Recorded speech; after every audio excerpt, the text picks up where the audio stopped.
So, and this is why students absolutely hate word problems. But unfortunately, word problems are the most important thing in any freaking math class because this is real life shit. I have a real life situation. How do I set it up so I can use all of this math that I know, right? So, in a problem like number 27, we've already talked about how to get any repeated shape. And the name of a repeated shape is a prism. So one of the most basic prisms is a cylinder because it's just a repeated circle. So it's the area of the repeated shape times how long it's repeated times the height or the length if it's laying on its side. Are you guys with me? Whatever repeated shape there is, right? Oh yeah, this is whatever. Wherever the repeated shape is, you find its area and you multiply by how long it's repeated for. So the base of this sucker is one of your favorite shapes ever, right? Trapezoid. And it's repeated for, where'd it go? 10 meters. So one thing I didn't notice when you were asking me about this, Eric, because I was focused so much on the idea of it, and I think I pointed this out before, you have to be careful the units match. The length is, that's the length of the height. That's the length. That's how long it is. Yes? Okay, I like it. The height of the face of it is 50 centimeters. Can anyone tell me, so do you guys all notice, the very first thing you have to take care of in this problem is that the units don't match. What units is the rate that they give to me? What rate of change do they give to me? Yeah.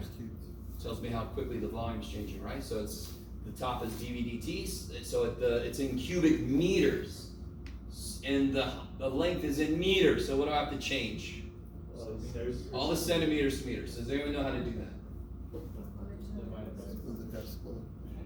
Yeah. So the beautiful thing about metric, the insane thing about metric system, is number one, we're way too special. We're American. We don't have to do that shit. We're stupid. The metric system is based on 10. I don't know why. Maybe because our number system is, yes. So if I want to convert from one unit to the other, it's just moving the decimal around. How many pints in a gallon? Okay, so if I want to convert from centimeters to meters, I just have to remember how many steps away it is. It's 2, because centi is hundredths, yeah? Just like a cent is 1/100th of a dollar. Same reasoning. So we do sort of use metric, but not really. So I move them all. So all of them now is like 0.3 meters wide, 0.8 meters wide, 0.5 meters height. Yes? If you don't do that, it's not going to quite work out because then your units don't match. It's not going to work. Okay. You all look very interested. I love it. This is riveting, Jeff. Tell me more about the metric system. Real quick side note. Have you guys ever worked with the metric system at all? Anybody? Some of you guys do, for what reason? Chemistry. Because chemistry, you want to be able to communicate with other people around the world. Sort of like you all heard of that orbital, I can't remember if it was the Mars Climate Observer, the Polar Observer. The spacecraft we sent to Mars that smashed into Mars because one team used metric and the other team used our crazy ass system based on the King of England's foot size. So they sent it, they're like, it's almost there, smash! And they all looked at each other like, anyway, sorry. Did you not hear about this? Is not me making shit up. This actually happened. Billions of dollars smashed into Mars. And the Martians are like, what the shit? They forgot to convert to metric. Yes, basically. Alright, I'm sorry. That was all to say. I know.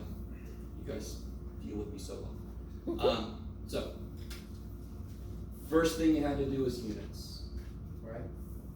Next thing you have to do is draw the picture. And all you really have to do is draw a trapezoid. And then, how do you draw 3D, Jeff? Well, I can't draw worse shit. So if I can do it, you can do it. So draw a trapezoid. I think it was narrower at the base. Narrower. 30 at the base. Then you just basically do this. That's terrible, but that's good enough. Yes? Thank you. Things can eat out of that. So it's 30 at the base, 80 at the top. So let me just focus on the trapezoid part. 30 base, 80 top. Oh, yes, right. That was the only numbers I could remember. 0.8, 0.3. Height is 0.5. Yeah, and the height of the whole thing is 0.5. There's water in here somewhere, yes? And that's what matters. So what's changing over time? As I put water in, the height of the water is changing. So I gotta give that a variable. And again, I should be asking you guys more questions, but whenever we work a problem like this together, what made me do what I did? What made me do what I did? I found the water. What do I know about the water? Not shit. I don't know shit about it. But I do know it's the height is okay. So I better give it like a general, just somewhere. At some point, it is somewhere. Show me otherwise. So at some point, it's got a height of h. Yes. So how do you We're getting there. I don't have enough stuff yet. know about the drawing? So like, for me, I drew it like the trapezoid is like the front side. That is what this is. There's the front side. No, but like, it's like not that side, the other side, like the longer one. Oh God, no. Shit, no. This is the length of it. This is the what was it? 10 meters? I can't remember. Yeah. 10? Yeah. I mean, if you use the same numbers, It doesn't picture matter just really. looks super wide. But this isn't like a stout thing. This is a long, skinny thing. This is not a. This is a. Okay. See how this is a lot like the cone, the paper cone that we're filling with water? It's the same idea. The cone itself had measurements that didn't change. The water's measurements changed because I was adding water to it or was draining out or what, I can't remember. What else is changing about the water? The volume. Sure, volume is changing. In fact, I think they tell us that. Length. The width, yeah. This thing is changing. So again, what are the first two steps? Well, the step 0 is make sure all your units are the same. It's a little cheap to have a problem like this where the units aren't the same. But they do that, so you gotta double check. Make sure the units are the same. So you don't smash stuff in bars. Probably not a good idea. Draw the picture, identify where your variables are. And how do you do that? Well, as you do whatever it's doing here they're pouring water in. What will change in your picture? The position of the water, which means the height and the width. Because as it goes up higher, it gets wider, correct? Okay, so when is it changing? When is the height changing the fastest? At the beginning or when it's almost full? Beginning. Why at the beginning? Because the smaller. Because there's less water that's required to make it rise higher. As you go up, there's more and more surface area to cover, so then it takes longer for it to rise. I guess that all with me. You know, like, okay. I feel that so much. This is going to be more difficult to do because what did we do with the cone? Does anyone remember when we had too many variables? What did we notice? We found what kind of shapes? Triangles. We found similar triangles. You can do that here, but is it obvious? Are there obviously triangles? There's kind of like a beheaded triangle, yes? Somebody chill. Okay. That's morbid. I don't care. It's the right one. Be quiet. Just erase it. Oh, wait. Get rid of the head. Okay. So, there are two ways to do this. Yes? Should you like change the form like that the way you put kind of like a square? Two triangles and a square. Oh, you could. You'd have to preserve. You'd have to preserve what's going on. You have to be really careful if you do that. That could work. You just have to really preserve the relationships that are inherent in this picture if you change things. That could work. I didn't really think about that. There's two ways I was thinking about doing it. You could find a right triangle here, but that gets really weird. You could figure out how long that is, right? You guys see that? Because this is this 0.3. Yeah, so there would be 0.3 in there, there'd be 0.5 out here, there'd be 0.25 on one side, blah, blah, blah. I hate that way. But you could do it that way. And again, really, let me see if you guys are with me on this. How do I know? Right now, what's the volume? What's the area that of the trapezoid of water? 1/2. Yeah, 1/2. By the way, the trapezoid area, Google the damn thing, look it up. I can't remember if in the back of the book it's got area formulas or in the front or something. Maybe not, maybe so. 1/2 the top plus the bottom. Yes. What's the area of a triangle? 1/2 Base. base times height. So the area of a trapezoid is 1/2 sum of the bases times the height. This has got two freaking bases. That's a nice way to remember it. You don't have to memorize it, but you know. I always thought. So in general, it's this. And then that's the area of the face times the length. I like it. So now to be more specific, 1/2, one base. Now be careful. What about my water? What's one base? 0.3. 0.3. And what's the other base? W. W. Do you have to use W? No. You can use X. You can use whatever letter you want to. And then the height, of course, is H. And the length is 10. 10. Now, can you immediately see the problem? Because what's the problem give me? The problem gives me, I love you guys. If the trough is being filled with water at a rate of that, so they have to tell me how quickly the volume is changing, because I can't get rid of the volume. That's the formula that ties all this stuff together. Problem. Next one up. That's the wrong Sorry. problem. If the trough is being filled with water at the rate of this, how fast is the water level rising when the water is 30 centimeters deep?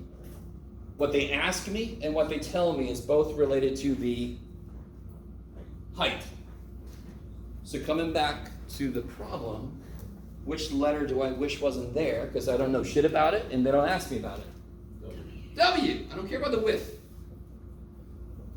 I'm trying to show you guys. Now listen, not every problem will be this hard. But the most general kind of problem you could see requires you to draw the picture, find the variables, set up the equation, and then see, are there too many variables? Do I have to get rid of something? In which case, I have to figure out a relationship between the variables. So we used to be able to, if I have right similar triangles, I could just set up a proportion. I could do something, I could find a right triangle there. I could do it that way. Personally, I don't want to, because I like this other way better.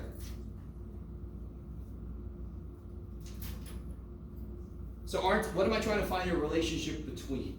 What letter do I not want, and what letter do I want? W and H. W and H.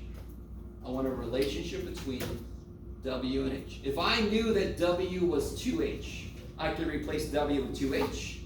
My equation would only have H in it. I'd love it, because H is what they tell me about, and DH, DT is what they ask me about, correct? Because I need you to see, whenever we do a problem, that specific problem doesn't mean shit. The motivation behind every step taken means everything. Because you're going to do the same things for the same reasons. In some problems, you don't have to set up the equation, they give it to you. In some problems, you don't have to find a relationship because you only have a couple variables. The baseball diamond is a good example of that. Once you draw the picture, you don't need to find another relationship because you only have two variables, you're good. You don't have to kill one of the variables. You got only what you want and what you're told about. So don't force every problem to be the same. But the most general problem will involve all of what we're doing right now. So, watch this. This is kind of cool. I want to get a relationship between width and height, correct? I know some things. When the height is 0, what's the width? If the height was 0, 0.3. You with me? So if I poured in just enough water to cover the bottom of it, yes? So there's no height. Then the width is 0.3. Isn't that a point? When the height is 0.5, what's the width? 0.8. Can you find a slope? What's acting like x? You do it. Isn't this 0.0, 0.3? Isn't this point? You can do it, Jeff. Can you make a 5? If you can't, that's it for you, man. There you go. To me, that's the easier way to do it. You can make right triangles, you can finagle things. That to me just gets really gross. Somebody was saying to me earlier, how am I supposed to know to do that? Well, there's a whole other way to do it. So with each of these problems, it isn't, you have to sit down with it and think, I know I need a relationship between this and this.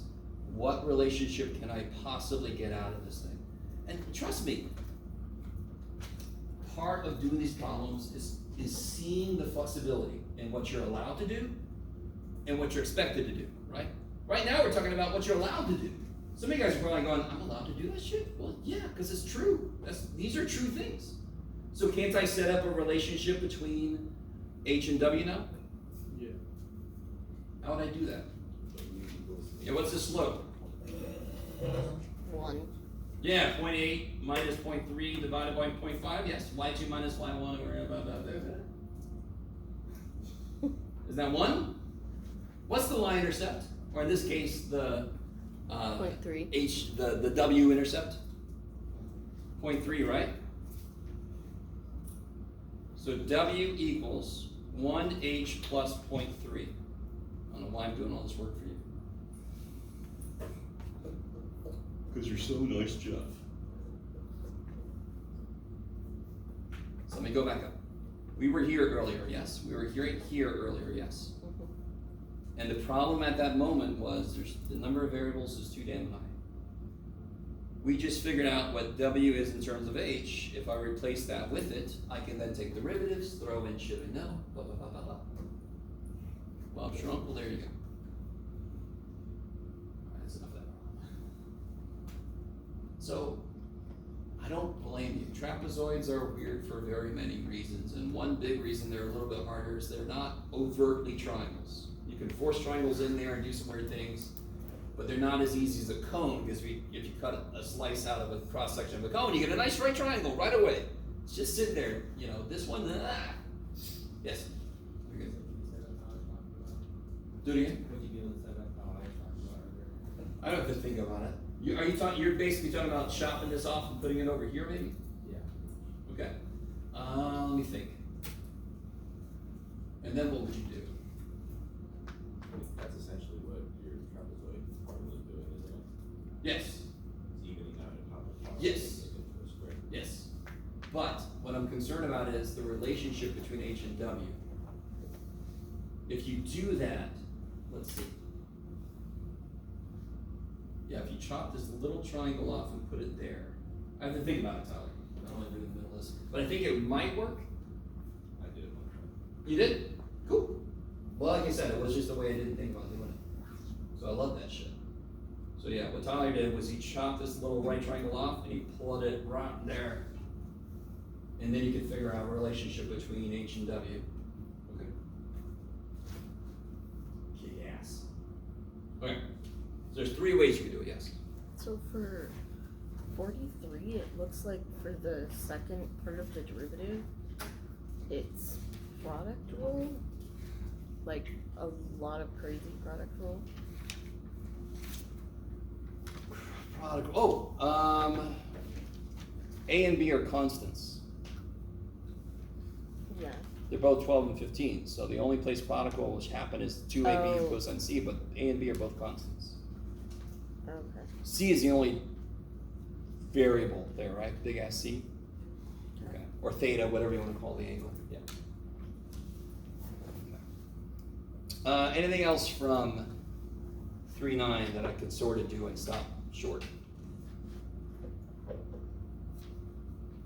Anything else from 3.9? If there's nothing else, that means some of you guys are not doing it, because there's other weird ones in there, but that's okay. Okay. So let me ask this again. Does anyone need this handout from last time? Okay. We did the side that talks about 4.1. But we haven't finished this side.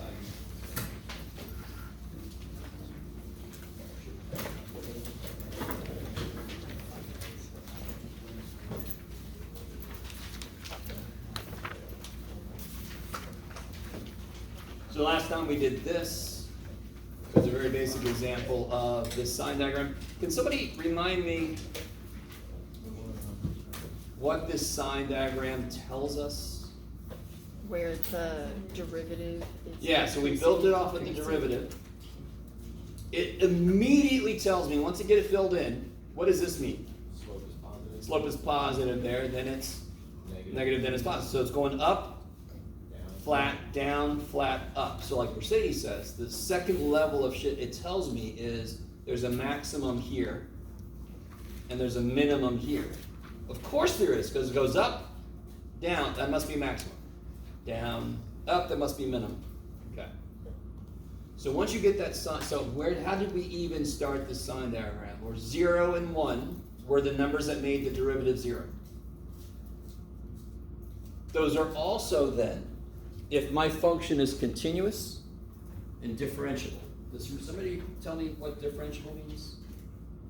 Limit exists at that point, and f of a is So it's continuous and the derivative is continuous. That's the quick way to say it. The function is continuous and the derivative is continuous. If I have a continuous function, and here it's positive and here it's negative, what must it be somewhere in the middle? 0. If it's positive here, negative here, and wants to be here, it has to go through 0, correct? There must be a place that goes through 0. So if it's up here, there's no more zeros ever, can it ever become negative again? It doesn't have a door, it needs a door to get through. If there's no place at 0, it can't get through the x-axis, it can't go to negative anymore. Do you guys get that? The only places that this thing could change sign is where it's 0. That's the only way it has a door to go from one side of the x-axis to the other. So it's positive here. At 0, it could go through. And at 1, it could go through. I keep saying could because it could bounce. It could turn there, yes? Then you guys remember pre-calculus. You talk about through and bounce. So I did talk a little bit about multiplicity. Yes? Did you say that a critical number is the one that has to have odd multiplicity? No. Where do critical numbers come from? Where the derivative is 0 or undefined. Yes, so it doesn't exist also works.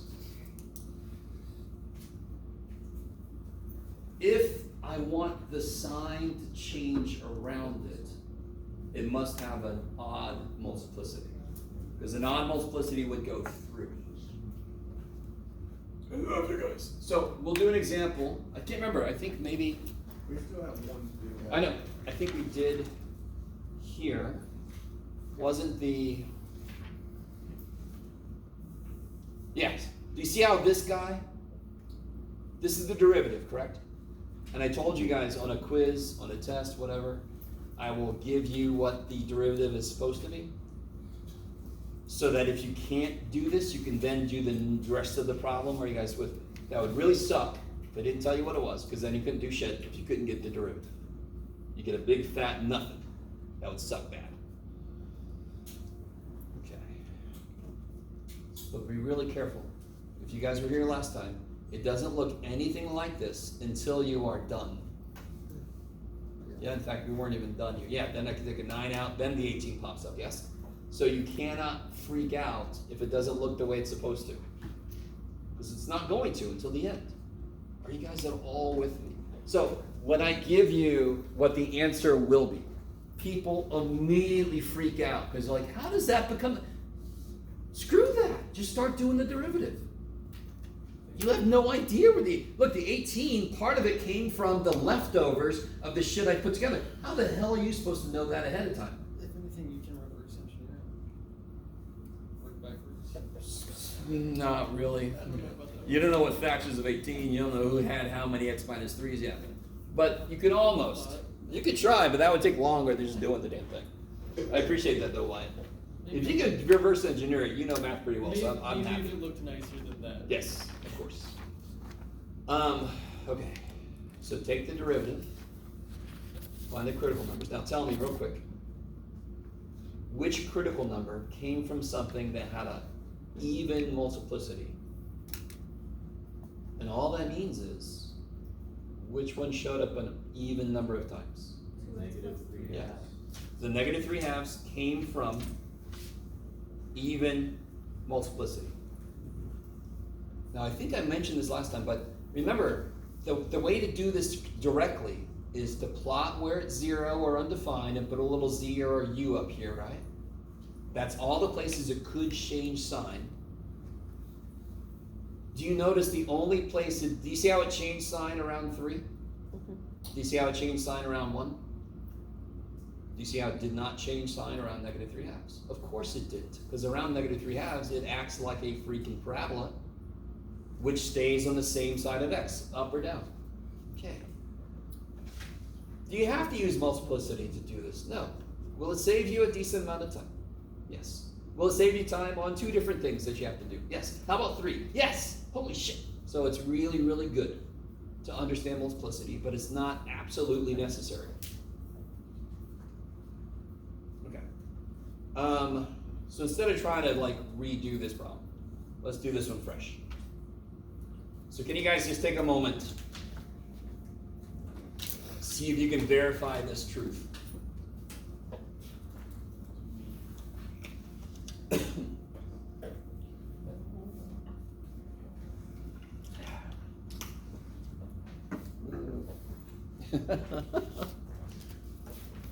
Now's the time to not be able to do it because I'm not going to grade this. Joseph.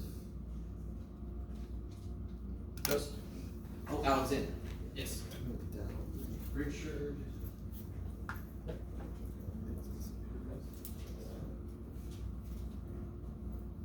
Elias. Garrett. Zelaya? Zelaya.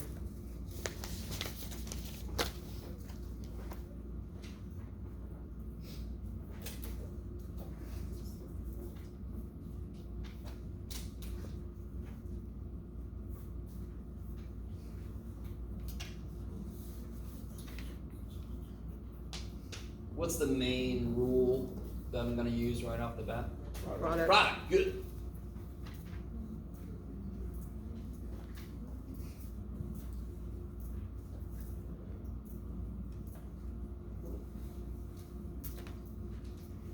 Right, so the derivative of x times the e piece plus x times the derivative of the e piece. He's the best little dude ever. It's not his fault if his derivative is ugly, because it's all the fault of what's up here. What has to go inside here? Negative 4x, or the derivative of negative 2x squared, right? That's good old what? Good old chain rule. Yeah. Okay. And now you start to see the parts come together, right? What can you take out? Yeah. And you're left with 1 minus 4x squared. Kick ass, because x times 4x is left. You guys.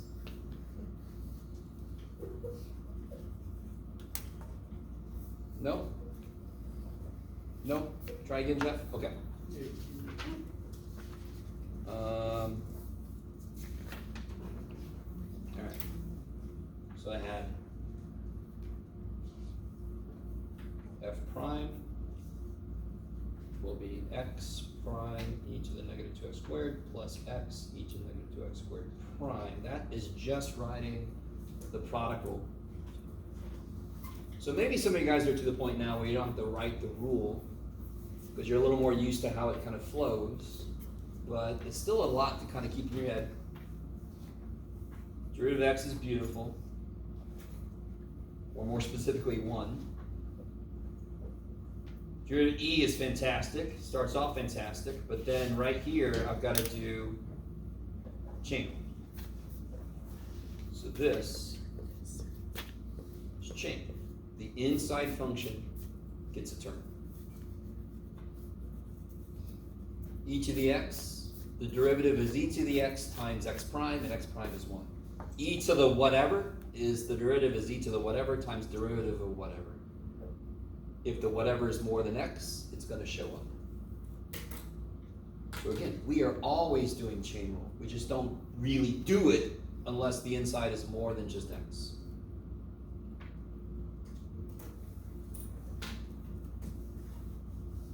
And of course, this is negative 4x, the derivative. Let me rewrite this before so the negative 4x can come out front. And then I can take out an e to the negative 2x squared, because it's the same in both.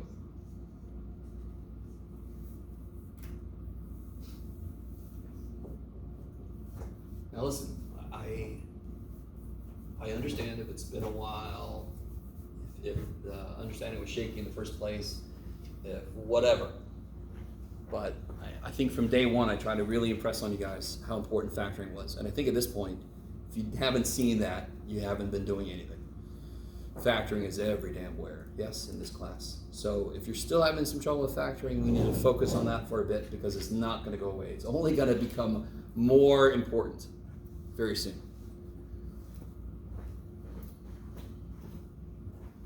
Okay, so did we verify what I was supposed to verify? Yes. Thank the gods.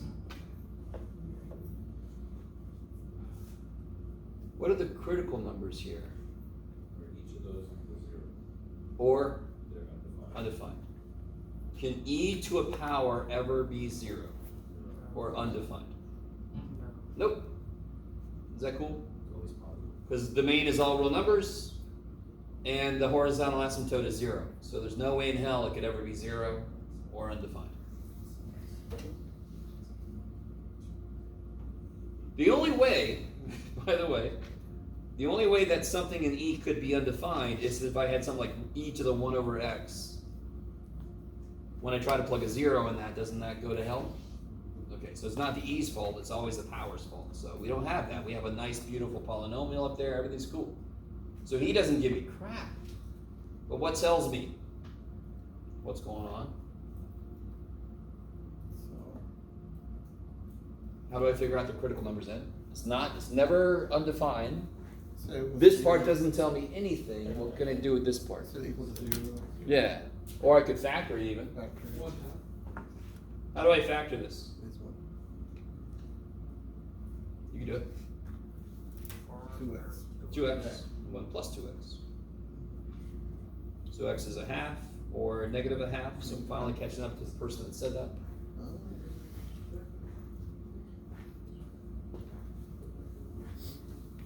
Let me stop for a minute. Don't you also have the one that's outside? Yeah, we already talked about that. So e can never be 0. There's a horizontal asymptote at 0. It can never be undefined unless the power has a problem, but the power is a polynomial. That's all the stuff we were just talking about. So if I have e factor, it cannot be 0. There's an asymptote at 0. Output can't be 0. So that one would be undefined. Right? Is this part ever 0 or undefined? It's 0, correct? Yeah. So it gives me answers when it's 0. Is this part ever 0 or undefined? Nope. So does it give me any answers? Nope. E, what does it look like? Don't worry about the negative 2x squared. What does E look like? If I graph e to the x, what's it look like? J. And tell me something very important. What's one of the most important truths about the E function? That it never reaches 0. Yeah, there's an asymptote here. The y-intercept is 1. Sure, the y-intercept is 1. I love it. So can the output ever be 0? No. Nope, there's an asymptote at 0. So it would be so why wouldn't it be undefined at 0? Oh, I see what you Or- mean. Does any input ever make this undefined or 0? No. It's still defined. No Oh, because- input. It's defined for every x value. Oh, because if you plugged a 0 in there, then it would be e to the Yeah. 0. Are there which is any still x 1. values that makes it 0? No. It's defined at every x value. And it's never 0. Okay. Okay.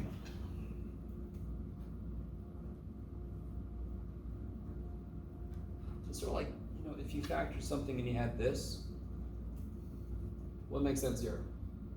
-3 and 1. Why didn't you worry about this guy? Because that's a constant. Yeah. So, I mean, does this ever equal 0? It's a better question. No. No, because 3 can't equal So 0. if you ever have a part of your factorization that cannot be 0 and cannot be undefined, it's just not going to give you an answer. You sort of ignore it.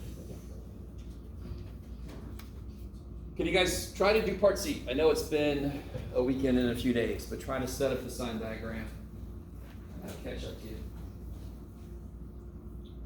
Some of you guys are looking like, I'm ahead of you, man. I'm like, all right, geez. Excuse me. That's right.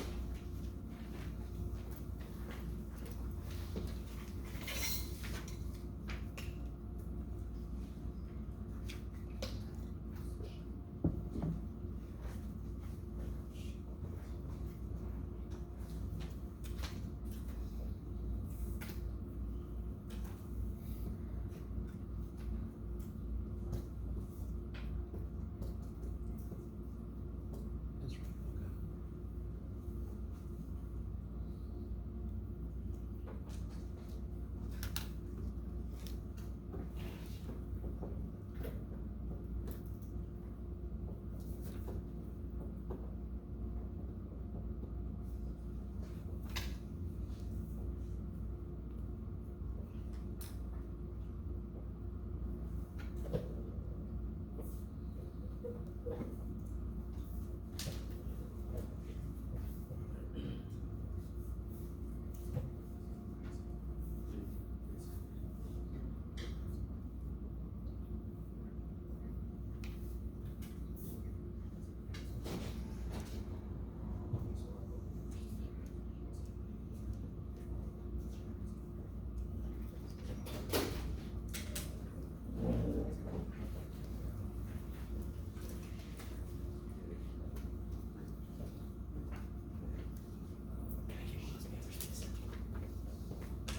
This is the thing we had last time.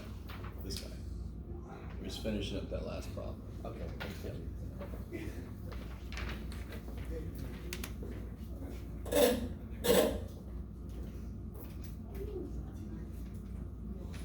So what's going to be on my sign diagram? What numbers do I put on there? Negative 1/2 and 1/2. Just please, dear God, make sure you put things in the relative right place. They don't have to be to scale, but I have people that just sort of plot -3, 7, -2, and like, it's never gonna be right. Okay. What do I put above each one of those? A Z. What's the Z for? What's the Z for? 0. So what else could I put up there? A U. And what would the U be for? For me. No, for undefined. What's my next step? That is where the what is what. That is where the derivative is 0. It's not undefined anywhere. It's where the derivative is 0. And what I want to know, have you ever seen the brain? No. I want to know, where's it going up, where's it going down? Okay. So let me focus on this for a second, because I still don't think this is so important to get. And I could be wrong, but I think some of us don't quite get this yet. If I know a function is continuous, the only way it could possibly be going from positive to negative is if there is a place where it is 0. Shoo. To make this a little more general than I said earlier, what if there's a place where it's discontinuous? What if there's like an infinite discontinuity? Could it go from positive to negative then? Yeah. Totally. Aren't those the two places we consider where it's 0? But when I say it, what do I mean? Where what's 0? The derivative. So if I have f is continuous and differentiable, can somebody remind me differentiable means what's true? The derivative is continuous. Hey, so if I graph the derivative, if the derivative is positive here, the only way it can become negative is if it goes through 0. It goes through 0 because it's continuous. It's differentiable. Or where it is undefined. Then it could go from a positive to a negative. I really need you to see that. That's why when I do my sign diagram, I only have to find where it's 0 and then plug any damn number in those regions because it's going to be the same throughout the entire region. It can only change signs through a 0. Oh yeah, it's not your job. So coming back to this dude, these are the only places that my derivative can change sign, yes. If it had an undefined point, how would we like find its local minimum? We'll get there. I'll do an example of undefined next. By the way, can anyone tell me the multiplicity of each of these? 1. Which means if I were graphing it, it would go through. Which means if it's negative on one side, Yes, or vice positive versa, on so it's another. going to change signs. So watch how that helps me. I always plug 0 in if I can. I can only not plug 0 in if 0 itself has a little letter above it, right? Then it's not available. If I plug a 0 in, I get positive. Is that cool? This guy's always positive, yes? So I'm going to forget about it. He's always positive. If I put a 0 in, this is. If I put a 0 in for x, this is positive. So it's positive all the way through, then it's negative, and then it's negative. I don't have to do any freaking work because I know the multiplicity tells me it's going to change sign. If you don't want to do that, for every region you've created, and how many critical numbers could you have? Many. For every region, you got to plug a number in. Yes? If negative 1/2 would have had a square on it, the 1 plus 2x would have been squared, it would have been plus on both sides. It would not have changed signs. You guys with me? Okay, maybe. Okay.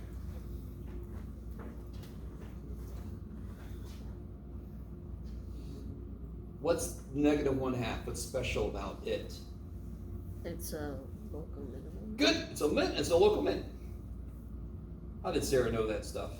Because it goes from a negative to Yeah. a positive. If I can do a little thing, it goes down, Before- flat, up. What's it here?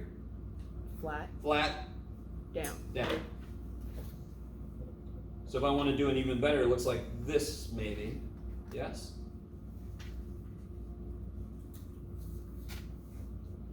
Now, I had no idea, when you first saw this, did you have any idea what this was going to look like? If you're being honest. Some of you guys are like, first thing I did was graph. But even before you graphed the damn thing, did you know what it was going to look like? You had no idea. Now we have some idea. It kind of looks like it's going to be a little cubish. Maybe. So the local min, how do we determine where that is? The most negative it gets. No. I mean, that's what the local min is. We know that's a local min. We know it's the location of a local min. It's not the most, but it's the locally most Yes. negative it gets. Just because it was. Plug it into the original. Yes. This is where some of you guys are being really mean to yourselves. And that's my job, and that's Matt's job. It's not your job. So don't be taking my job. Taking my job. So here's what I mean. I think now you guys are starting to understand. If I have a function, some of you guys are doing this, okay?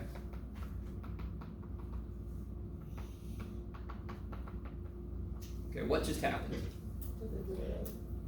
Took a derivative. Did you tell yourself and the person who's grading your stuff, did you tell anybody that that's what you did? No. So when you go to plug stuff in, especially now we're going to be taking second derivatives. Please tell yourself and like the person grading your stuff what the hell you're doing. Because now if you want to figure out, so the first derivative tells us slope, we know that. Mm-hmm. Today we're going to learn what the second derivative tells us. If I want to know those things, I have to know where to plug stuff, yes? So tell yourself what each thing is. And when I'm trying to grade stuff, it would really help me out too. And one little side note, some of you guys are doing this here.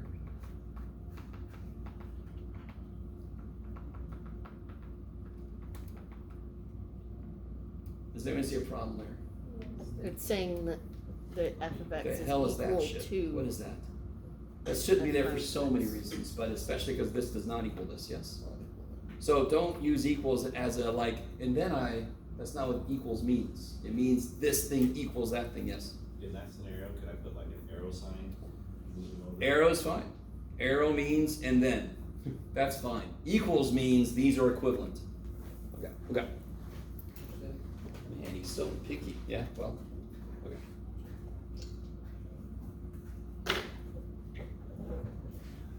Alright, so somebody help me out.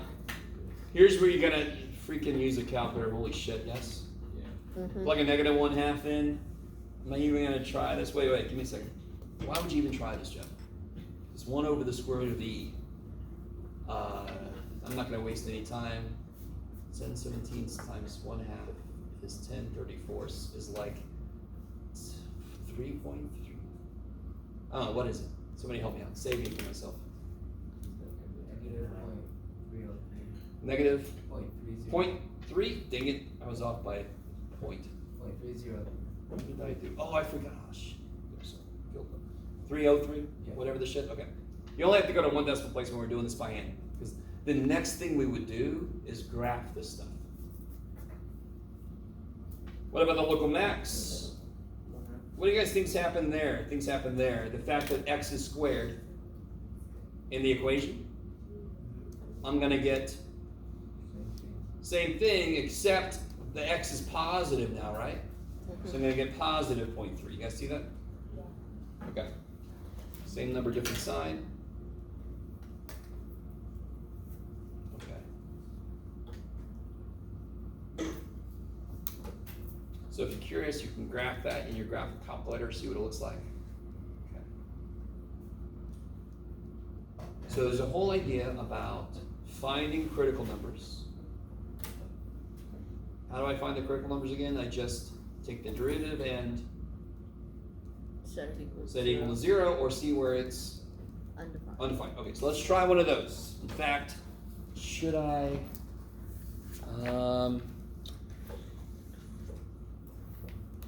Yeah. No, I'm gonna do that later. Let's just do a simple little example.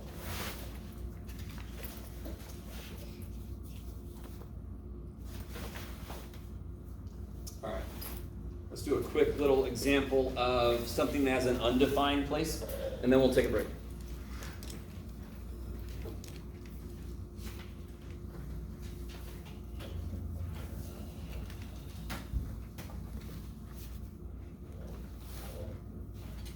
Yeah, we should do this guy.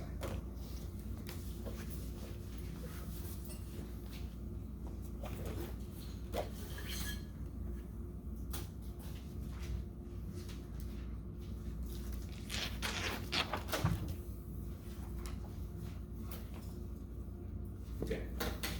So, what's a better way to write this? X to the X to the Yes. So you've all heard my rant. I'm not gonna go through it again. Oh, you're right.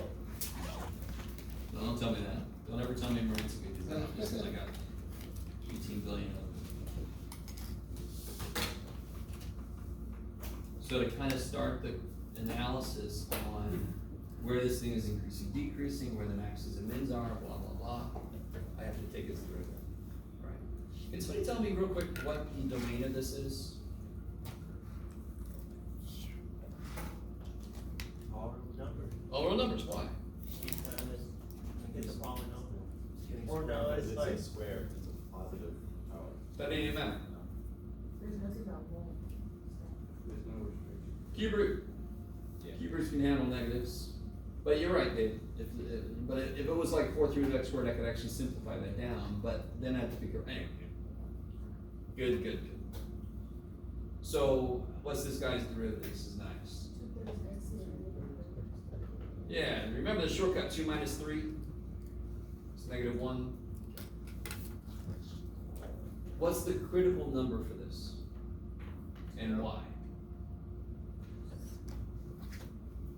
0, Why? because if you set that equal to 0, that's 0. slope equals 0. Nope. Thanks for Because playing. if you set it equal to 0, then the whole thing is 0. Nope. Thanks for playing. What power is this being raised to? Oh, it's undefined. A negative. So isn't this 2 over 3 x to the 1/3? What does 0 input then make it? Oh. Undefined. And again, you guys, that should have been a gimme, because that was the whole reason for me to make this problem, was a really quick example of an undefined. So what am I gonna put? My only critical number is 0, what am I gonna put above it? U. You. Now, real quick, is 0 not in our domain? Is 0 not in our domain? It isn't. It is in the domain. It's a real number, poor little dude. As much as we wish we could throw it out, it's not like Pluto, we can't do it. But it is a place that makes the derivative undefined. You all agree that seems kind of weird. And you don't see the graph of x to the 2/3 very often, do you? Does even anyone know what it's going to look like? I don't blame. All right, so let's figure out kind of like what this looks like. So how do I do the next step? What do I do? You plug in numbers into the derivative on Okay. each side of 0. So if I plug in 1, what do I get? 2/3. 2/3. I get a positive, correct? And again, the value doesn't matter, but it also doesn't matter that it doesn't matter. You can get it if you want to, but all I care about is it's positive, yes? What if I put in a negative 1?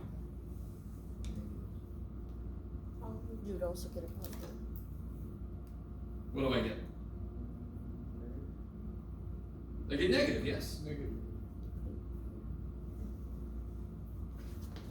You guys all with me? Let me stop for a minute.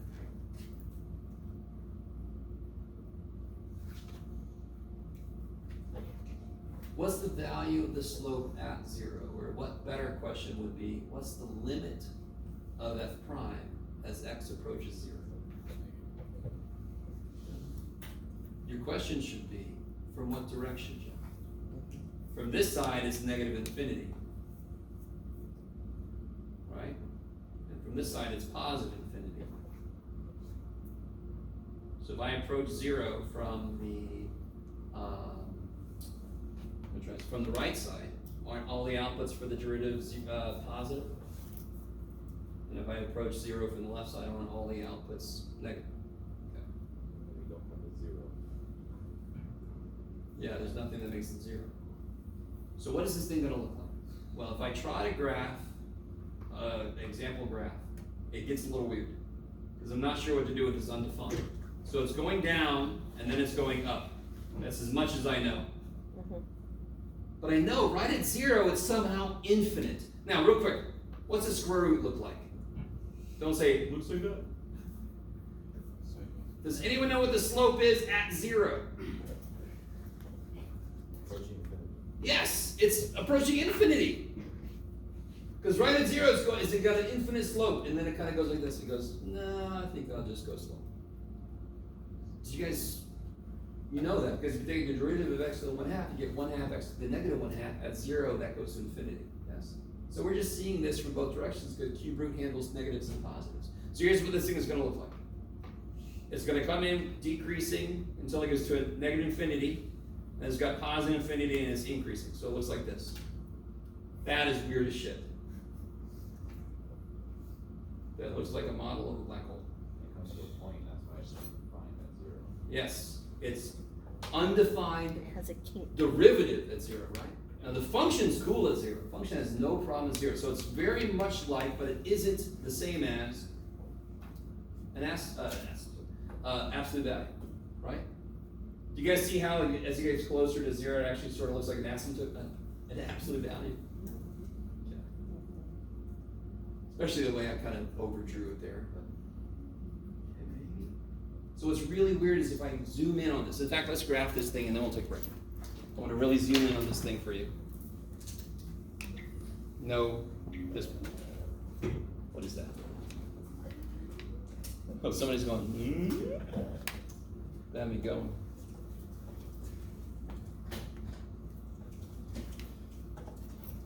I like that. Somebody's like, I'm just doing it.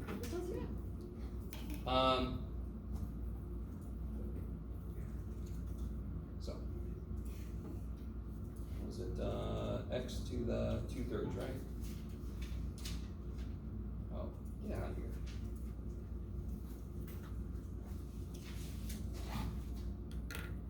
Being a little overly careful. Shaboom! There we go. Now if I zoom in, now just watch the slope, guys. What's happening to the slope as I zoom in? Not getting linear necessarily, What's happening to the slope? Increasing. Way out here, the slope is nice and relaxed. It's chill, isn't it? Because that's as far as we can see. But if I zoom in, I start to realize, holy shit, that slope basically becomes infinite, doesn't it? It's straight up and down now, isn't it? We just couldn't see it from way the hell out here. Way the hell out here, we don't see all the freaky shit happening way in there. Out here, it looks great. But when you zoom in, you start to go, oh shit, it really is becoming vertical there. It's becoming vertical there. Yeah. All right, let's take a well-deserved break. Dear God, Jeff. Shut the hell up, I will.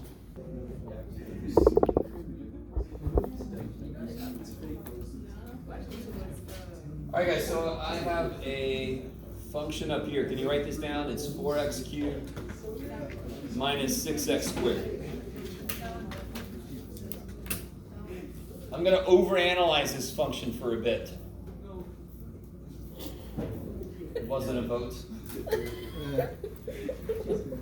Or I could just, we could really get ahead if I just stop explaining stuff. Well, I'm going to keep explaining stuff. So let me say this. Just looking at the graph. So everybody's got 4x cubed minus 6x squared. It's a very tiny little thing up here, but that's what that function is. Just looking at the graph, obviously, where's the maximum?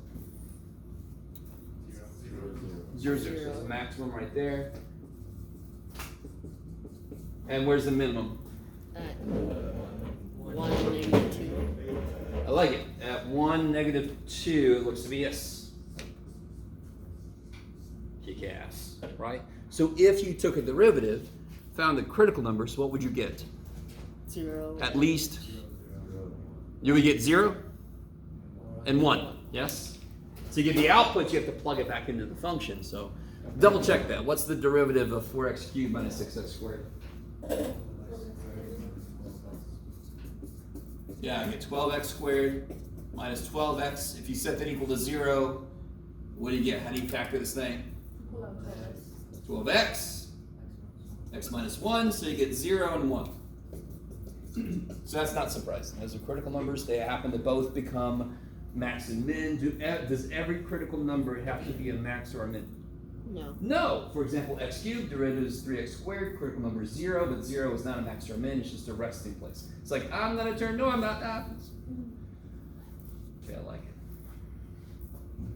it. Okay.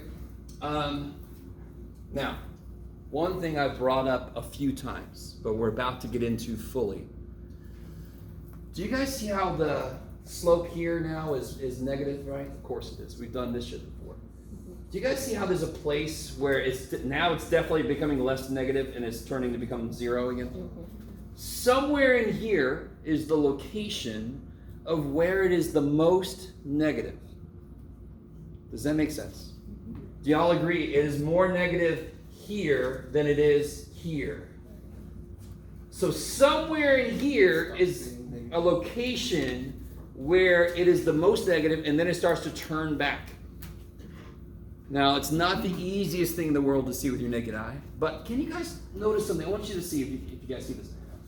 The first derivative tells me what the function is doing, correct? Mm-hmm. So, of course, what's true about the first derivative back here? That it's going. Yeah, f prime is greater than 0, of course, right? And, of course, the first derivative now is negative on this side, correct? Mm-hmm. When I take the derivative of a function, it tells me how quickly that function is changing. If it's negative, it's decreasing. If it's positive, it's increasing. When I take the derivative of a function, don't I get a function? Would you all agree that this is a function? 12x squared minus 12x. Let me just make this more precise. So 12x squared minus 12x is a function in its own right. Poor little dude. I know I came from this one, but I'm a little person. So it's its own little function, yes? If I take a derivative of it, we would see it as a second derivative, wouldn't we? Mm-hmm. But wouldn't that be a first derivative of this poor little dude? Okay, so what the second derivative tells me is how quickly the derivative is changing. How quickly is the slope changing? So do you guys see how, is the slope changing very much down here? No. Would y'all agree that it kind of changes quite a bit around here? Mm-hmm. All right. Somewhere in here, That's a local min or a local max of the second derivative? yes. It's like I said earlier, it's a location of the most negative slope, somewhere in here. Somewhere in here, the slope is getting more and more negative, and then it doesn't change at all for a second, then it starts to get less and less negative. So think about what I just said. Somewhere in there, the slope itself goes from going more and more negative to not changing this at all to less and less negative. Isn't that going to be like a critical number for the second derivative? Isn't that going to be like the same idea as doing a derivative of a function and finding the critical numbers? Okay, so here's the neat thing. Do you guys see what shape up until, in fact, let me say it like this. If I have a shape like this, that means what was my slope here? Positive. Positive. What's happening to my slope? It's getting less positive. Getting less positive. It's decreasing, and now it's decreasing even more. Now it's getting more and more negative, so it's decreasing even more, correct?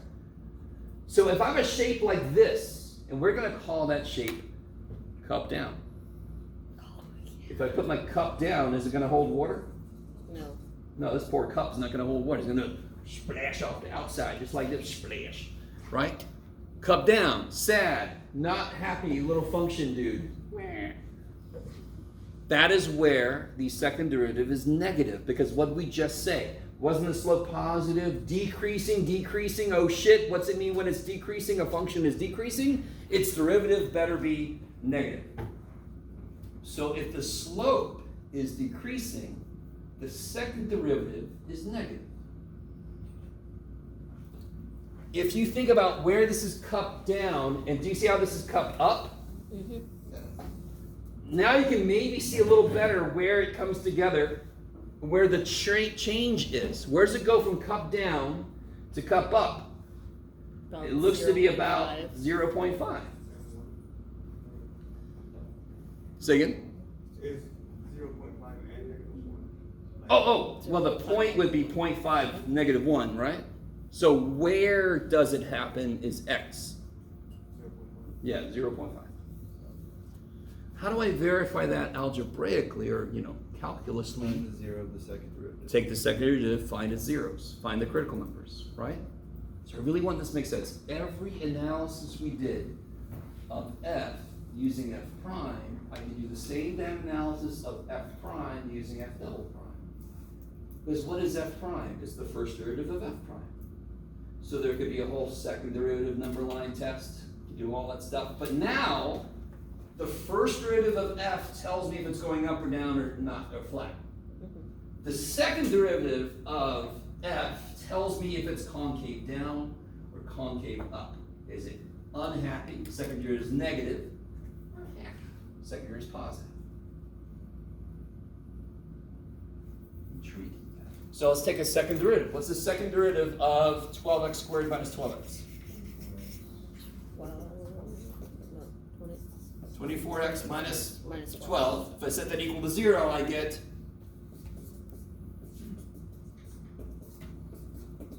1/2. Right? Which is what we eyeballed it to be. I kind of forced it away a little bit, but some of you guys got it. Yes? Is that concave down? This is concave down. Yeah, I was going to bring some more technical language in a minute, but concave down, concavity. You guys have heard of convex and concave lenses, or you look at one side of your spoon, the other side of your spoon. Have you ever heard of these words before? I love it. It's okay. You don't have to. It's not a prerequisite for the course. Convex versus concave. So we call this the concavity of the function, right? Would you say in both cases the function is kind of like bulging out? Just on this side is bulging up and this side is bulging down. So we call this concave down, concave up. Okay, so let's do this. Let's do it. So first derivative tells me slope. Second derivative tells me concavity. Okay. And you're like, what, smash the third derivative? No, actually no. You eventually have to stop. The 18t derivative tells you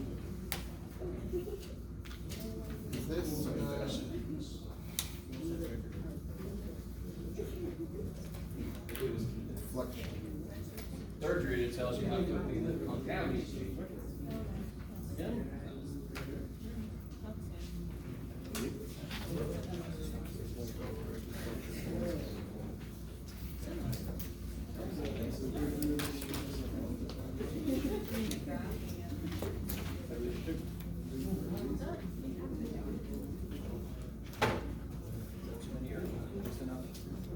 No way.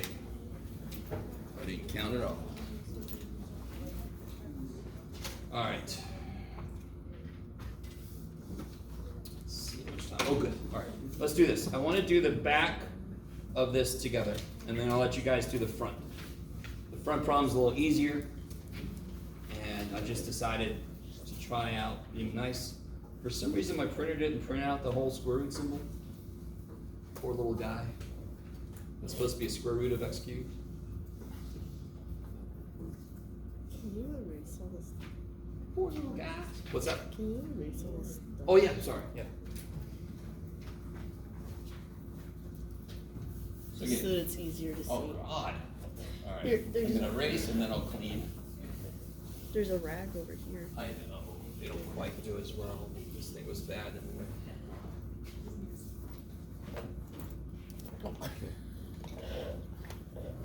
Depth perception. How are you recording this? You guys just hang out while I do some house cleaning.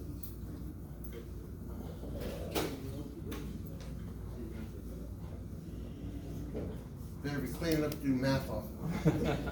Who got math all over my board? You kids, get out of here with your math. All right. Math, no math. What's the better way to write this in the first place? Careful. I'm sorry. What's the root? To the 3 seconds. Yes. Root is one. Where are roots on plants? Bottom. And where my botanists at? Don't come at me with your tubers. No, get out of here. Most plants have roots on the bottom.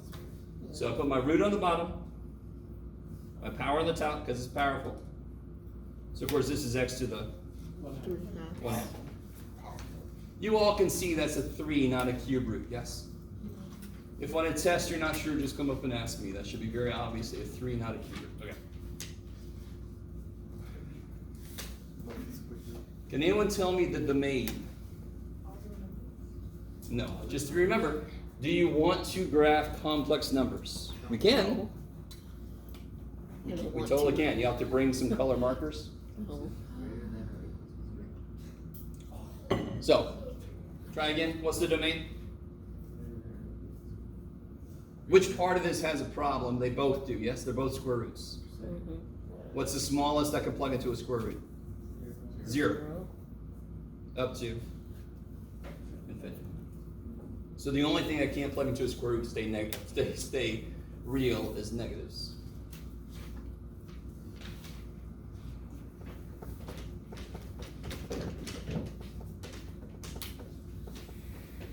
All right, so if I start with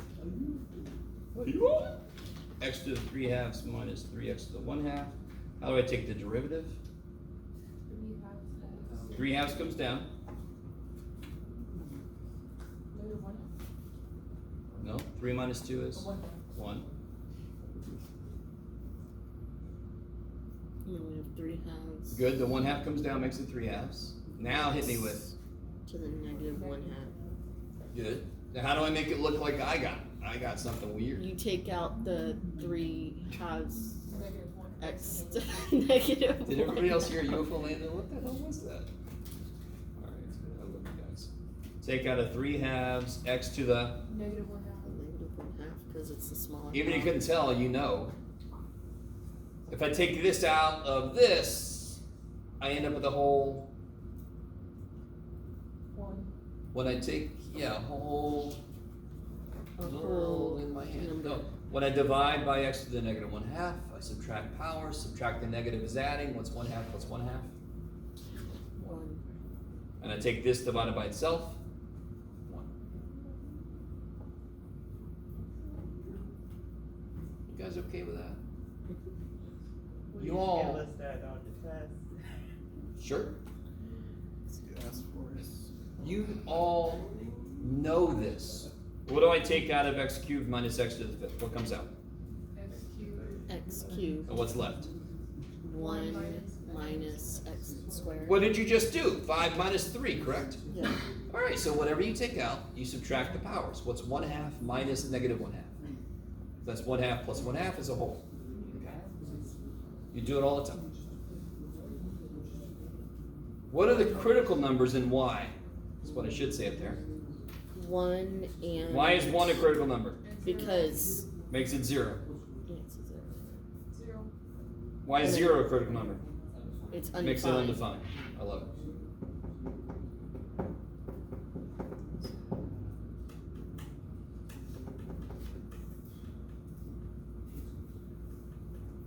Okay. So far, not too bad, right? So again, just remind you guys, I will give you what the answer is supposed to be. Do not let that trip you up. It's not going to look like that until you're almost done. If you can't get the derivative done, you can still do this part, because now you know what the answer is supposed to be. Yes? So if you, like, if you couldn't figure out how to show that, could you just boil it, like, could you just boil it in and then show it, they actually equal each other? Oh! Make it meet in the middle? Yeah. Sure. Okay. If you could do the derivative, but you didn't know how to factor it, I'll give you some points for that. You'll still lose some points, because you didn't really do it all the way out. Yeah. Do the undefined critical numbers have multiplicity, or is that just something? Or is that too hard to explain? They do, yes, they do. In fact, for the most part, the same way. Of course, they get a little trickier, but yeah. Okay. Okay. So now my sign diagram, I'd make it the same way as before. What's going to be on there? 0 and 1. I'm going to put a little u over the 0, a little z over 1. Wait, how does 0 become, how is 0 become?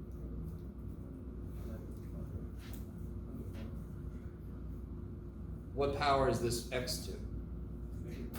What's the negative power mean? Flip it. So won't it be on the bottom? So if x is 0, it becomes undefined. Cool. Real quick, is the original function cool with 0? Yeah. Totally. And we already talked about this, didn't we? The square root becomes infinite right at 0. What part of my sign diagram can I ignore? And Yeah, so I can just do this. 0. Yeah. I don't have to worry about that side because the function can't even handle shit on that side. So when I go to plug stuff in, I'm not going to plug stuff in from that side. And be really careful. There are functions whose derivatives are able to handle shit. Real quick, natural log of x. What can I not plug in there? 0. Or negatives. What's the derivative of natural log of x? 1 over x. What's the only thing I can't plug into this one? 0. 0. But if I started with this, the domain is 0 to infinity, correct? And it cannot change just because the derivative is able to handle more. That's good for it. My function can't handle shit below 0 or 0 itself. Okay. So what do I plug in, Dan? What do I plug in? 1/2. Yeah, I gotta plug in 1/2. So when I plug in 1/2, does everybody understand that this is positive? Isn't the output of a square root positive? Yes. For your natural log example, could 0 still be a critical number? It could be an undefined. Sort of like this is a critical number, but since it doesn't even exist on that side, it doesn't matter. Do you see what I mean? Yeah. So these kind of critical numbers that kind of butt up against where the domain ends, they sort of don't matter. Because then it's about what happens around them, and nothing happens on one side of them. Okay. So real quick, square root of anything is positive. Is that a true statement? Yes. Could be messing with you. Yeah, by definition, square root is positive. So this piece is always positive. What's 1/2 minus 1? It's negative. If I plug in 18 trillion or 2, I get a You'll get a positive, yeah. positive. And again, the multiplicity of minus 1, x minus 1 is 1, so it should change signs around it, yes? Every time we've done a problem like this, derivative, where's the undefined or 0, put those on the number line, investigate around those points. It's always the same. What's going to change? The type of derivative you have to do is going to change, right? The domain is going to change depending on the function. So what's this thing look like? It's weird at 0, but then it's going down for a bit. At 0, it's maybe going infinite, and then at 1, it's flat, and then it's going up. Yeah. So what's true at 1? That's a local minimum. That's a local minimum. It goes down to it, comes up from it, so it better be a freaking local minimum. And it has no local maximum. Yeah. If we had this on the test, would we need the arrows at the bottom? Arrows at the bottom. What do you mean? Oh, I didn't really ask for like a sketch, so I'm kind of doing this. If I ask for a draw a rough sketch based on your stuff, then you should do this. This is what a rough sketch would look like. Yeah. You don't have to do that, but it's not a bad idea to do that. So where's my local max? There is no local, I'm sorry, local min. There is no local max. It's at 1, 0. Yeah, why'd you get 0? Because you plugged 1 in where? Into the original function. Original function, yes. If I want a point, I have to use the original function. If I plug what I get in here, I'm going to get its derivative. So when you plug a 1 in here, you get 1 minus, well, careful, it's not 0 then. Wait, Let's try that again. hold up. If I plug it into the function, what do I get? 1 minus 3, negative 2.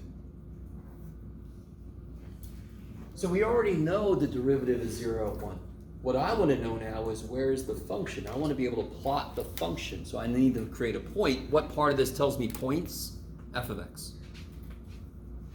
Yeah. The 0 between 0 and 1/2, is that going up? Oh. Here? Here. Well, I know that's going negative there, but on your arrows that you drew, is that? Yeah, at 0 it's undefined, so it seems to be like infinite somehow there. Okay, but then when it hits the 1/2 or the 1, then it still levels out and it goes back up. Yeah, at 1 it's flat because it's got a 0 slope there. Yeah. How can you say that? It's like, how can you know that it's infinite discontinuity matter? Because at 0 the slope is infinite. At 0, the slope. In fact, what's this at 0? What's this at 0? Negative. And that's infinite, so negative infinity. So I know it's going to be negative infinity. It's going to be a negative infinite slope at 0. Yeah. Do you have to actually do that on this? No. Okay. Jeff, Yes. so when you try to find the local minimum and maximum, you use the derivative equation, and like where. When I try to figure out what the slope is doing, I use the slope function, which is the derivative. When I want to know where the function is, I have to use the function itself. So if I'm trying to create a point, so I already know the slope is 0, I'm not going to plug 1 back into f prime. I want to know where the function is so I can plot it. So I've got to go back up to f. And this is why if anybody is not telling yourself when you're taking the derivative, you better start, because now you're going to have several derivatives, and you want to be able to plug shit in the right place. So let's say for this specific one, there was a local maximum, you would find where that point would be using the third derivative, and then you plug that number back into the original equation to find where the point. Just like we did for the min. Yeah, okay. If there was a max, yeah, okay. And real quick, where is this decreasing? The interval from 0 0 to 1. 0 to 1. 0 to 1, and where is it increasing? 1 from 1 to infinity. 1 to infinity, I'm not. Easy to answer, because wherever it's negative, it's decreasing. Wherever it's positive, it's increasing. Too good to believe.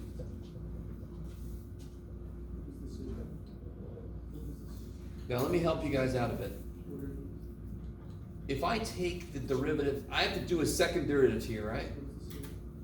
I have to show it equals this shit, but just forget about that for a second. Don't even think about that. Pretend like you didn't see that. Try to do that when I give it to you.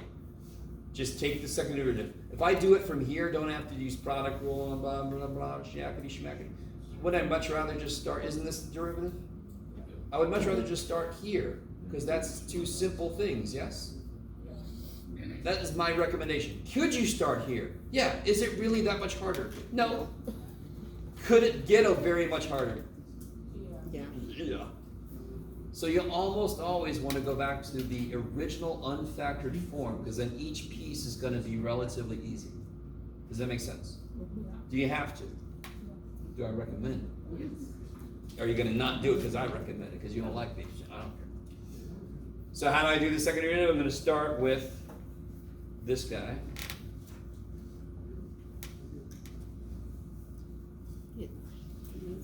How's the derivative work? 3/4. Good. 1/2 comes down, makes it 3/4. X to the, to the negative 1/2, right? and then something similar is going to happen.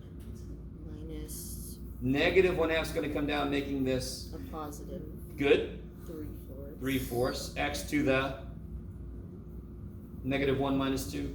Negative 3/2. Good. And then you take the Yes. So the negative. Sorry, what was the power you wanted? Beautiful. All right, I like it. I didn't hear it.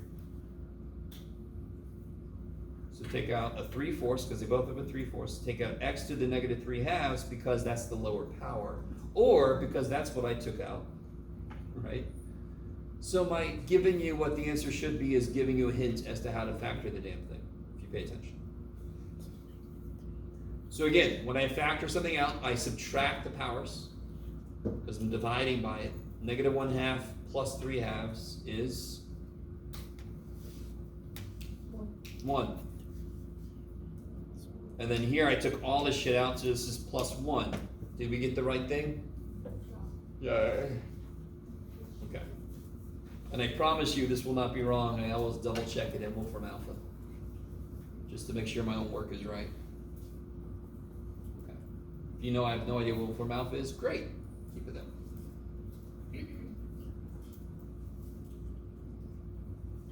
So what are the critical numbers for F double prime? 0 Yeah, why is 0 a critical number? Undefined. Undefined. And why is it not surprising? Because 0 has been an issue. Mhm. And then x equal. Negative 1. Now, real quick. 0. Do we care about this? Why do we not give a shit about this guy? Because it can't handle anything. My below function 0. doesn't even care about him, so we don't care. But yeah, I don't care about him. I need you to understand how that kicks ass. It's not like, man, that's like, oh, good. I got shit I don't have to worry about. So if you, that's why my first question on this kind of problem is, what's the domain? If the domain is restricted, you might have critical numbers you can just forget about. It's not even a number I can handle. My function can't handle negative 1, so screw it. I'm not going to use it. I don't have to.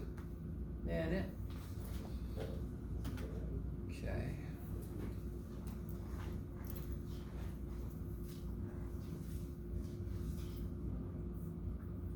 Okay, I like it. It's sort of like if you set up a function to say, when do we have to leave to get to the airport time, and your answer comes out to be -3. You should have left 3 hours ago, so you might as well just say, well, I don't care about it. It's not something we can do. We can't do that. I mean, a little time machine, I can go. You guys kind of see what I'm saying? Okay. Not in the realm of possibility yet.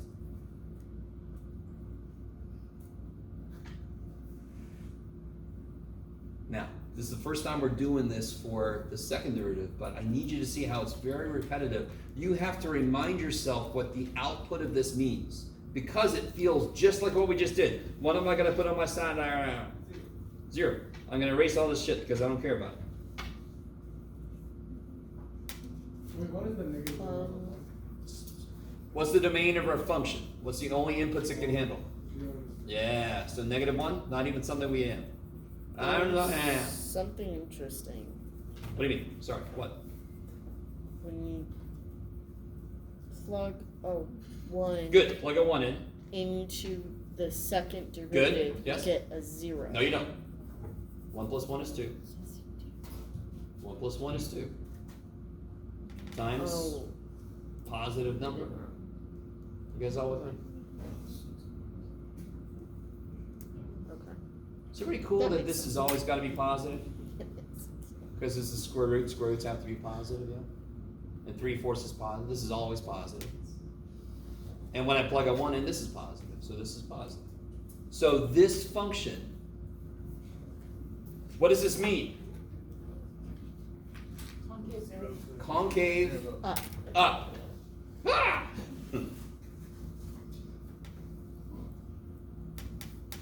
What shape is the function going to have from 0 to infinity? This shape.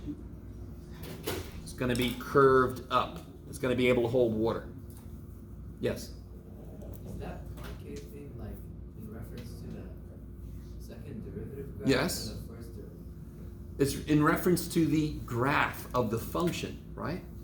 What does the function look like? It's going to look like cup up. It's going to look like this. What about the square root, guys? Real quick, square root. Is that cup up or cup down? Cup down. Cup down. So if I did the second derivative, in fact, just let me do this real quick. If I do the second derivative of a square root function, freaking paper. Here. Ignore all this stuff. So if I have a square root function, just watch. First derivative is 1/2 x to the negative 1/2, yes? What's the second derivative? Negative 1/2 comes down, makes it. Negative 1/4. Isn't this going to be always negative on its domain? This is always going to be negative? That's why a graph of this is cup down. Yes? For on G, will the concave like output B from 0 like possible? Yeah, concave up is 0 to infinity. Down happens when? Never. Never. This we still have to talk about, but we'll get there. Inflection points. Real quick, when I do first derivative, what's the special thing that I might find if the signs change? The location of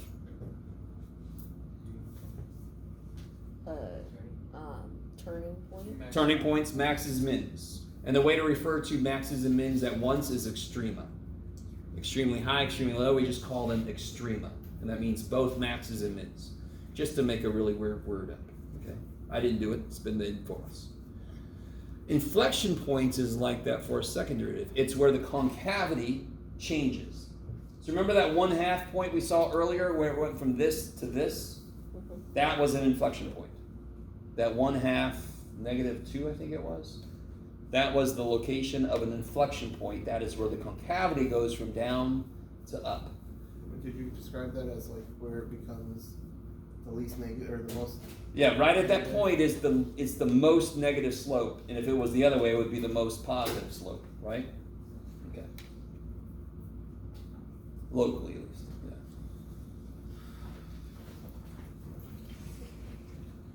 Oh, you guys like this just as much as I thought you would. All right. Because this is like pre-calc. You guys remember pre-calc?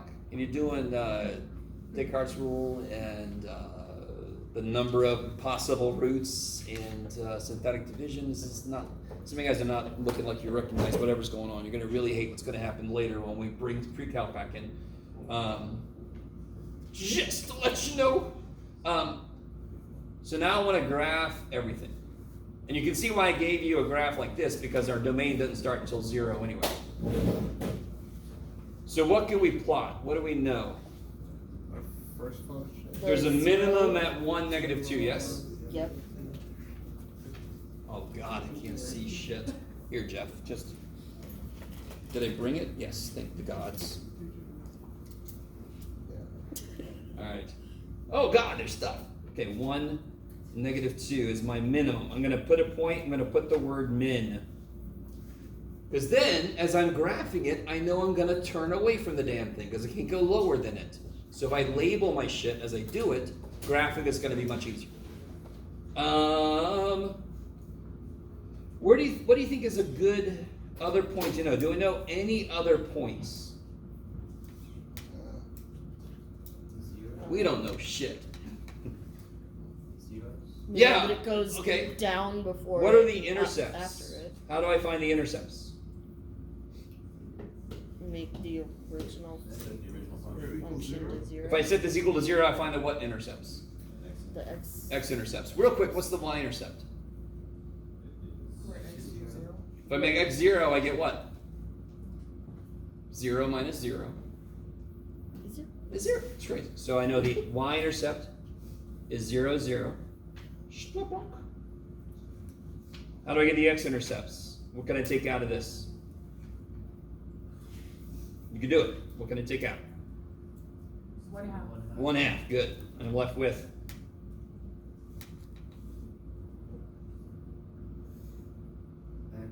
x It's -3. minus 3. So I get 0, which I already know, and I get 3. 3, which I didn't know. Can we stop for a minute? Where's this supposed to be decreasing from to?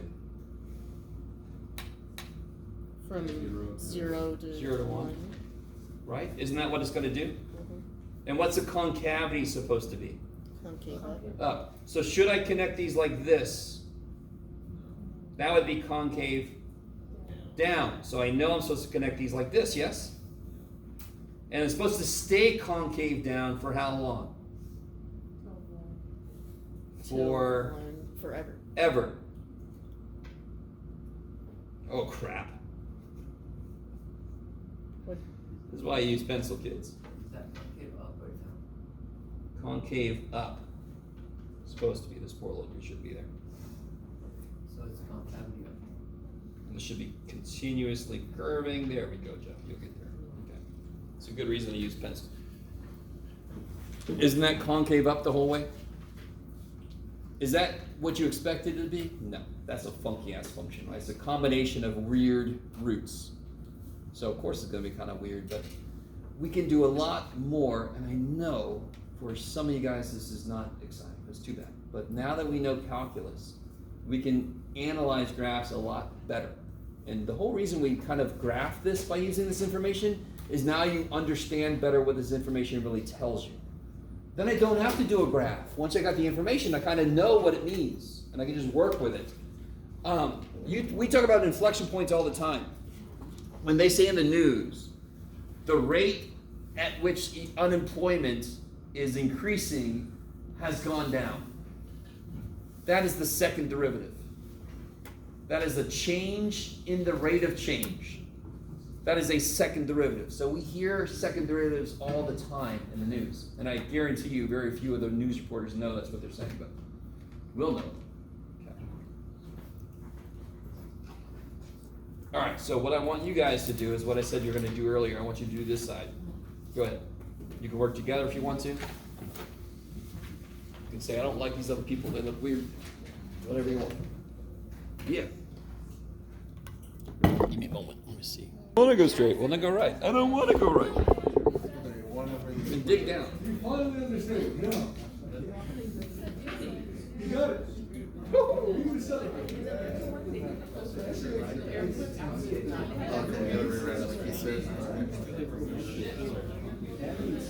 Okay. So when you get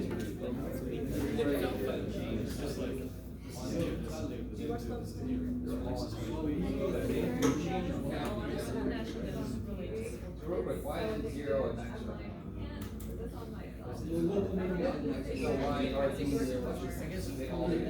So you get x equals negative 1 over root 2x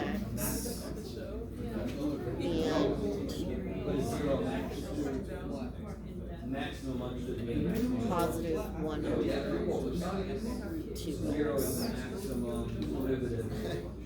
Yep. 1 over Is what we get.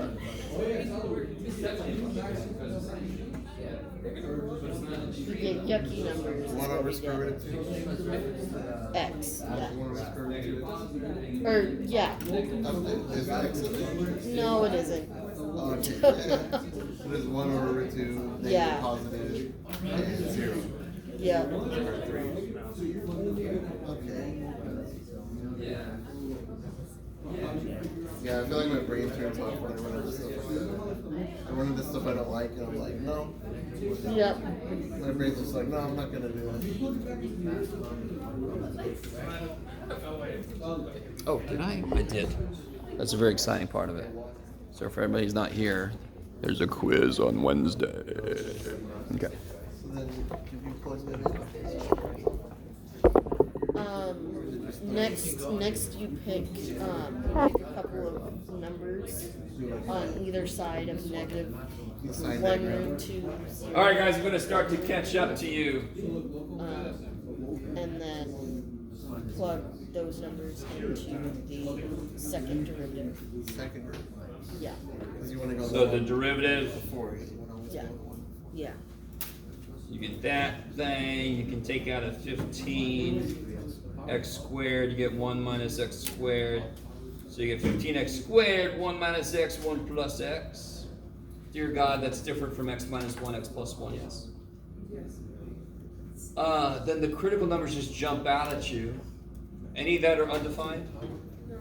No, because there's nothing that's on the bottom, there's nothing that freaks it out. It's a polynomial, it's happy everywhere.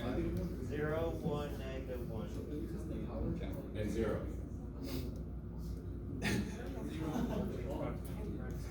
I understand it, thank you. I appreciate that. Might be important. Yes. So if you know multiplicity, let me just show you how quick this work is. So 0, negative 1, 1. It's 0 at each of these locations. All I have to do is pick something like, I'm going to put 2 in. Positive times negative times positive, yes? Are you guys okay with that? Can you guys see that? What the hell did I just do? I put a 2 in. Why did I put a 2 in? Can anybody tell me why I put a 2 in? Because it's to the right of. It's in one of these regions, right? So you're right, Sarah. Everybody's right, yes. 2. I plug a 2 in, positive. Everything's staying positive over here, yes? Negative, 1 minus 2 is negative. I don't care what the number is, I care that it's negative. Positive times positive is negative. Do you guys see that? If you need to, you can put underneath here, positive times positive, so you can remember what the hell's going on. All you care about is what's the resultant sign. Please see that. Yes? That first one's pretty easy too, the 15x squared minus 15x to the 4th. That makes it pretty easy to plug in some of the numbers. Depending on what you pick. Yeah. Well, if you put a 2, it's all positive on the left. And Well, the problem is, which one's bigger? the one on the right. Yeah, so you gotta pay more attention. Smaller positive minus Yeah, big you could positive. use any version of the derivative you want to. So you could go back to the original and plug it in, you'll get the exact same outputs, yeah. Is that all right? All I care about is what's true. What's true about each one of these? They are all 2 is negative. the same. They are all the same. Same function, different form. Okay. So you get, now I forgot, negative. Now, real quick, what is the multiplicity of 1? 1. Odd. Changes sign. What's the multiplicity of 0? Like David pointed out, happens twice. So it stays the same sign. Just like a parabola, it would stay on the same side. What's the multiplicity of that? 1. Odd. Changes sign. I'm done with that shit. I don't have to do something from every region. You can. Some of you guys did. And you can continue to do that. If you absolutely refuse to understand multiplicity, you can continue to do that. I don't care. You can waste some time. Is 0 the location of anything? No. Sort of. That's where it's Well, 0 it's horizontal. where it's But 0, it's but- not the location of extrema. Where's the minimum? 1, 2. Look Oh, at my minimum sheet. is Yes. negative 1. Yeah, negative 5 plus 3, negative 2.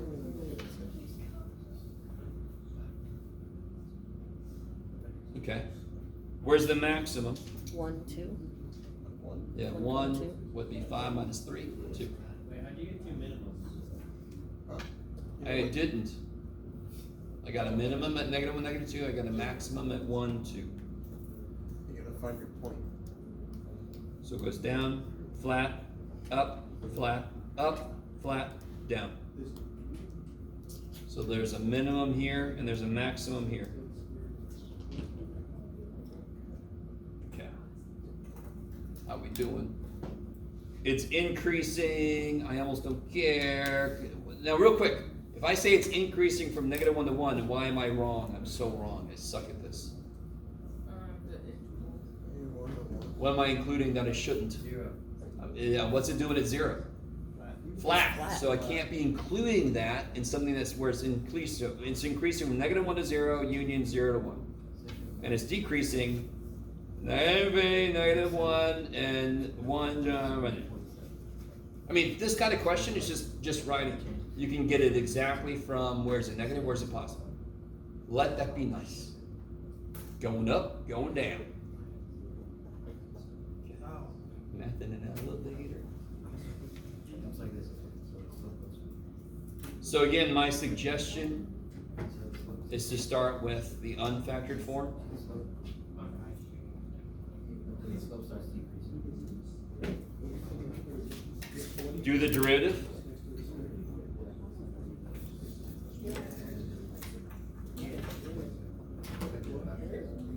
You guys with me? Take out a 30x. So I did it. Yay. So what are the critical numbers? 0. 0? -1√2. Square root of 1/2. Yeah, negative square root of 1/2.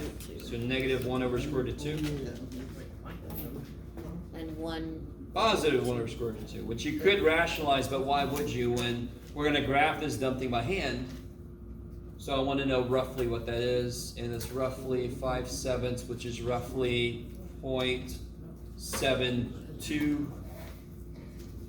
0.707. Damn it. I got pretty close. So this is negative 0.7, this is positive 0.7. Roughly. We're going to do this by hand, so it doesn't matter. We can't leave it as a square root because We're going to graph this. So I want a number I can graph. And I can graph 0.7. I can't graph 1 divided by square root of 2. I don't know where the hell it is. Okay. Just gonna keep going. Okay. Sign diagram. The slope. The slope. You know the slope. So I got 0. I got -1 over square root of 2, which is negative 0.7. I got positive 1 over square root of 2. The multiplicity of each is going to be 1. Is that cool if I broke this up? This would be 1, 1, 1. It's going to change signs everywhere. Yes. It's 0 here, it's 0 there, it's 0 there. If I pick 18 billion, this will be positive times negative for damn sure, yes. So this is negative. Then it's going to change signs, then it's going to change signs, then it's going to change signs. And Say again? How do you do that? I know you just know, but it's like. I didn't just say I just know. Explain how. What would the multiplicity be if I factored this out? Wouldn't they all be to a first power? They all have odd multiplicity, so they're going to change signs through their zeros. Now again, if you don't like that, you can plug numbers in every region. You can plug a 0.5 in, you can plug a negative 0.5 in, you can go crazy. Crazy enough, so I don't need to go more crazy. So, inflection points are the second derivative's analog to extrema. it's basically doing Why- the same exact thing for. Yeah, real quick, Minimum and what is this? max. Concave? Up. Up? Down. Up, Up. and down. Down. Look at that. That's basically what some of you guys look like. So if I asked you to tell me where it's concave up, you would just tell me these intervals, yes? Okay, I don't care. Let's just skip that shit. All right, what are the inflection points? At the point. -1 over rad 2, whatever? 0, whatever. and positive 1 rad 2. Can somebody tell me exactly why are those inflection points? Because it's where it's the most positive, No. most negative. No. That's not why. That is what happens there. Oh, But it's because that's where the that's concavity where the concavity changes. changes. That's it. That's where the concavity changes. That's why. Why was 0 not an extrema? Does it change? Because the sign doesn't change. The sign didn't change, so it's not an extrema. Here, did the signs change everywhere? Mm-hmm. So every single one of them, devil inside, and its inflection point. And then how do I get this? I have to plug -1 over square root of 2 into, Is the first derivative? no. Original. Yeah, what do I want to know here? I want to know what to plot.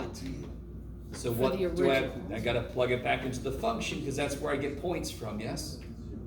Okay, Position function. sure. It's my output function. Now I'm thinking about conjunction functions. Conjunction, junction, what's your function? Okay. So I'm not gonna do that shit in my head. Just not. Sorry if you're Okay. disappointed.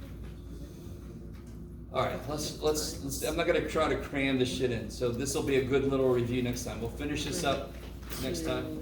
You can try to do it, and then I'll catch up with you next time. We'll do 4-2 next time. It took longer than I thought. That's my fault.